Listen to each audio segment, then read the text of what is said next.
A sword is a tool meant to kill. Why do you need it? Whose life do you intend to take? Enemies. Your enemies? Who are they?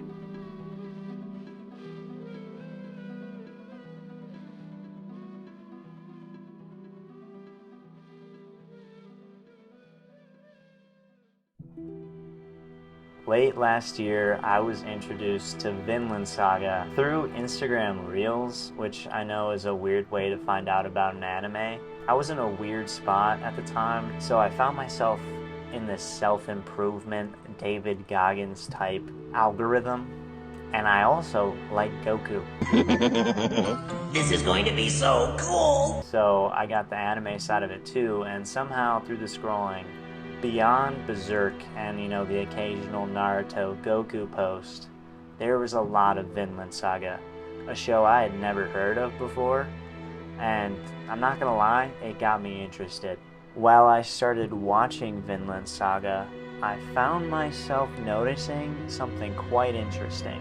A little teaspoon of Berserk. There's a whole bunch of Berserk references in the 2 seasons that are out now.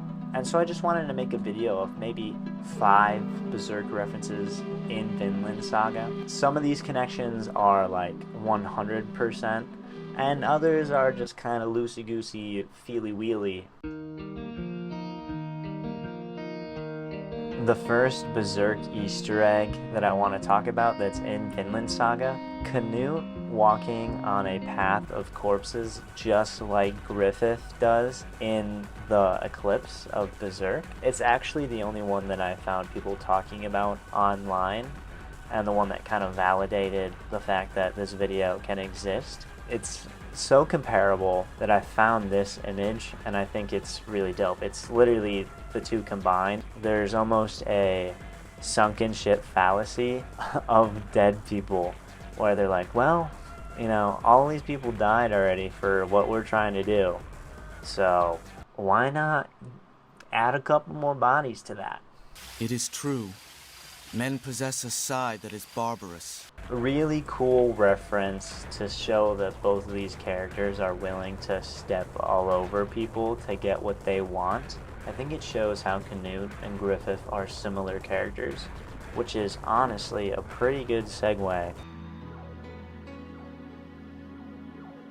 Having the bangs and the long hair is pretty distinct for anime characters, or just characters in general. They're also described similarly, with boyish charm, or maybe even looking more like a princess than a prince. And Canute was a clear reference to Griffith. In fact, it was the first thing in the show that made me go, this looks like Berserk. Canute kind of did become less of a chill guy, just like how Griffith wasn't very chill during the eclipse. Griffith!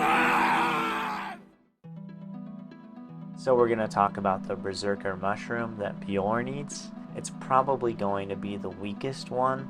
Of course, in Berserk, there's the Berserker armor, and they don't work exactly the same. One is a mushroom, the other is a set of armor. There is similar attributes that the characters get from these Berserker items, I suppose. Mainly kind of going a little crazy and not feeling pain. Okay, so I did a little bit of research. Vikings actually used to have a class called Berserkers that allegedly would eat these mushrooms. So clearly the Vinland Saga Bjorn mushroom was more of a reference to that.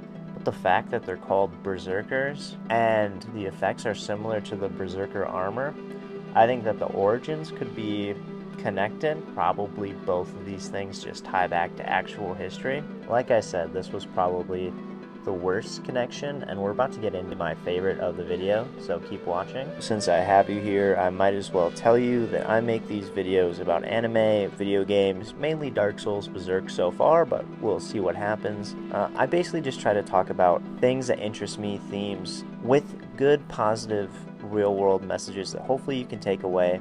That's the goal of my channel. I'm super small, so maybe you can hop in early, or maybe I go nowhere.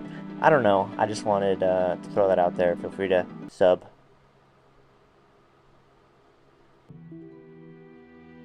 Towards the end of the season in Vinland Saga, we have Askeladd versus Thorfinn on top of a snowy hill. This evoked a strong feeling of Guts versus Griffith, which is probably the most impactful fight that happens in the Golden Age. Now, I will admit that it's not a perfect one-to-one comparison. Honestly, that's a good thing. If it was a one-to-one comparison, then why would we watch Vinland Saga? I actually like the way that Vinland Saga incorporates parts of Berserk into different aspects of the story, but let's talk about how it is kind of a reference. Number one is the setting. I mean, snowy hill. Also, it takes place towards the end of the plot of the Golden Age and the first season of Vinland Saga. A third thing is the roles between the people involved. Askeladd and Griffith are commanders of a band of mercenaries, where Guts and Thorfinn are those commanders' best tools for combat. One really big thing that I need to say is, despite having a similar setup and evoking this feeling towards Berserk, Vinland Saga's result of this fight could not be further from Berserk. In fact, like, the exact opposite happens. In Berserk, where Guts wins, Thorfinn, of course, loses once again.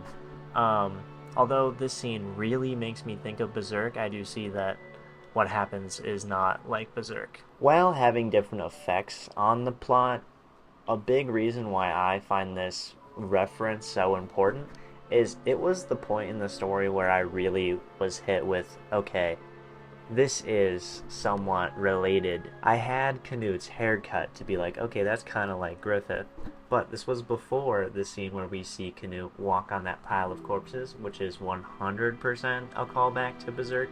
So this is where it really hit me in the noggin, and I was like, okay, we have some Berserk going on here.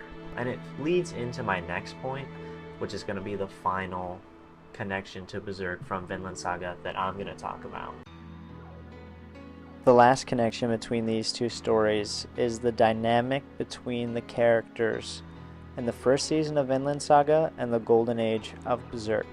I would actually say that Vinland Saga very smartly twists our expectations of what we've seen in Berserk and tells a different story. This connects again with the last battle on top of that snowy hill. The season's wrapping up. We're expecting Thorfinn to finally one-up Askeladd after all this time, and he doesn't. Just like how that is a twist of our expectation, especially with what we've seen with Guts and Griffith, when we get to the Band of the Hawks, we see that Guts begrudgingly joins them, is actually won over by Griffith because he loses a battle to him, and then eventually becomes a strong and important member. With Thorfinn, there's a couple moments where you'd expect something similar to happen, but almost comically, Thorfinn every single time is like, heck no, I am not your friend, to multiple characters that are almost even nice to him, so he never integrates into his band of mercenaries. So, well, of course, I think this is a connection between these two stories. I think they actually work as a foil to each other, a purposeful foil. I would say the impression that I got was that the writer of Vinland Saga really liked the Golden Age of Berserk, but wanted to twist it and make it his own, and I think he did a very successful job of that. Even with Guts and Griffith's iconic duels, one at the very beginning, one at the end, it's just more expanded with Askeladd and Thorfinn. And kind of ironically, at the end of the Golden Age 1997 anime, you're kind of left with this feeling of like, how could Griffith do this? At the end of season 1 of Vinland Saga, I was left with like, man, I kind of like Askeladd. I wish Thorfinn would stop trying to kill him. The author of Vinland Saga just did a great job of taking the setup of Berserk, twisting it, and then completely changing our expectations throughout the season.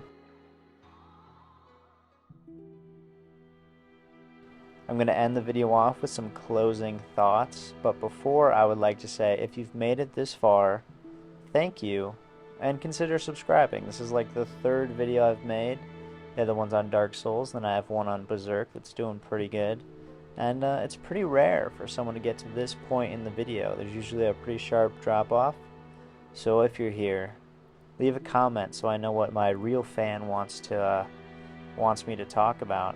then also subscribe. It'd be awesome. I don't have very many, so I'm trying to get better. I know the videos aren't perfect, not even that great yet, but you know, we're trying. So this video started with me noticing some Berserk in Vinland Saga, obviously, and then as I like dived in deeper, I wanted to make five connections.